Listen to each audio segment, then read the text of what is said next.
ইসলামী bank Bangladesh PLC Muktagacha শাখায় ৯ September সোমবার সকাল ১০ ঘটিকায় স্থানীয় মসজিদের ইমাম ও খতিব এবং সাংবাদিকবৃন্দের সাথে মতবিনিময় সভা অনুষ্ঠিত হয়েছে। আয়োজনে প্রধান অতিথি হিসেবে উপস্থিত ছিলেন আব্দুল কাদের সর্দার, ইভিপি ও জোন প্রধান আইবিপিএলসি ময়মনসিংহ জোন, এবং বিশেষ অতিথি হিসেবে উপস্থিত ছিলেন মোহাম্মদ খলিলুর রহমান, এসভিপি আইবিবিপিএলসি ময়মনসিংহ জোন। এছাড়াও মুক্তাগাছার স্থানীয় মসজিদের ইমাম ও খতিব সহ সিনিয়র সাংবাদিকরা উপস্থিত ছিলেন। এ সময় প্রধান অতিথি আব্দুল কাদের সর্দার বলেন, নতুন স্বাধীনতা পেয়েছি। আপনারা জানেন এসালম গ্রুপ আমাদের ব্যাংক দখল করে রেখেছিল, আমাদের ব্যাংকের অনেক ক্ষতি করেছে। এছাড়াও তিনি আরো বলেন, একটা স্বাধীন দেশের স্বাধীন অর্জন করার প্রেক্ষিতে আমরা জানি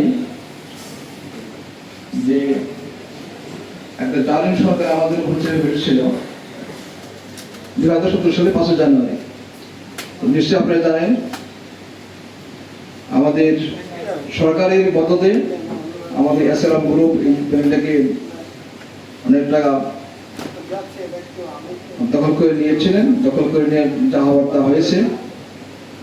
আমি এটাকে এভাবে উদাহরণ দিতে পারি যে আপনার বাড়ি ডাকাতে বেদখল করেছে, তারপর ডাকাত ঢুকে আপনার বাড়ি তছনছ করেছে, তারপরে যেখানে বাড়ি করে যা ছিল খাট পড়ে যা ছিল সবকে নষ্ট করে দিয়ে গেছে। এরপরে তো বাড়িটা আবার আপনার দখল করেছে। এরপর আপনার দায়িত্ব কি? এখন বাড়ি দখল করার পরে আমরা কি বাড়িকে ফেলে রাখবো এইভাবে, নাকি আরো সুন্দর করবো? কি বলেন? নিশ্চয়ই ফেলে রাখবো না। এটাকে আবার সেই পুরনো অবস্থা যে ছিল আগের অবস্থা সেখানে নিয়ে যাওয়ার জন্য আমরা অবশ্যই চেষ্টা করবো, ঠিক না? ঠিক আমাদের অবস্থা তাই হয়েছে। আমাদের ইসলামী ব্যাংক ইতিমধ্যে অনেক ক্ষতির সম্মুখীন হয়েছে, ক্ষতির শিকার হয়েছে। শুধু ইসলামী ব্যাংক না, এই সমস্ত ডাকাতের হাতে যে সমস্ত ব্যাংকগুলো পড়েছিল সকল ব্যাংকের অবস্থা একই অবস্থা, সবাই ক্ষতির সম্মুখীন হয়েছে। বাংলাদেশের পত্রিকা নয়, কলিকাতার এক পত্রিকা, সেখান থেকে বলা হয়েছে যে 12 লক্ষ কোটি টাকা বাংলাদেশ থেকে পাচার হয়েছে। তা যদি এই টাকা পাচার হয়ে যায় তা বাংলাদেশে আছে কি? আমাদের ব্যাংকিং সেক্টরে টোটাল বিনিয়োগ পরিমাণ হলো প্রায় 14 থেকে 15 লক্ষ কোটি টাকা। টোটাল ব্যাংকে সব ব্যাংক মিলে আর কি। সেখানে যদি 12 লক্ষ কোটি চলে যায় তা থাকে কি? আপনাদের এই যে নিষ্পেষণ হচ্ছেন বিভিন্ন দিক থেকে, এটি তার প্রমাণ যে আমাদের হাতে টাকা নাই। আমরা এই টাকা সংস্থান করতে গিয়ে একদিকে টাকা পাচার করেছি, অন্যদিক থেকে টাকা ঋণ করেছি। টাকা না থাকলে কি করতে হয়? ঋণ খেতে হয়। যখন টাকা না থাকে তখন কি করতে হয়? ঋণ করতে হয়।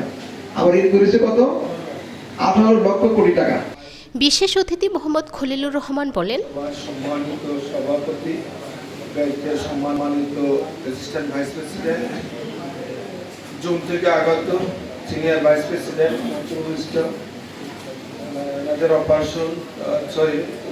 সম্পাদক, আমার সামনে উপবিষ্ট ওলামা মাশায়েখ, প্রিন্ট মিডিয়ার সাংবাদিক ভাই ও বোনেরা, আসসালামু আলাইকুম। পর্বটা দিয়েছে পাত্রী বন্ধনগুলো আমি মুক্তাগাছাতে করি। তো দেখা যায় আমাদের হজের যে টাকা পয়সা জমা দেওয়া হয় এই সোনালী ব্যাংকের বেশিরভাগ ক্ষেত্রে আমাদের নিতে হয়। এখন যেদিকে বলবে সেদিকে আমাদের যেতে হবে। আমরা বাধ্য ছিলাম সোনালী ব্যাংকে যেতে, এবং গেল বছরে আরো বেশি বাধ্য করেছিল। আপনারা জানেন যারা হজের ঝুঁকির আছে, সব টাকা আগে ভাগে সব সোনালী ব্যাংকে পাঠানো।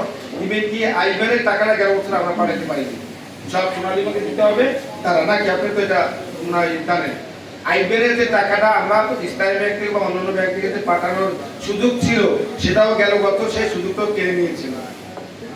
এভাবে সমস্ত কিছু কিন্তু কেড়ে নিয়ে কুক্ষিগত করেছিল তারা।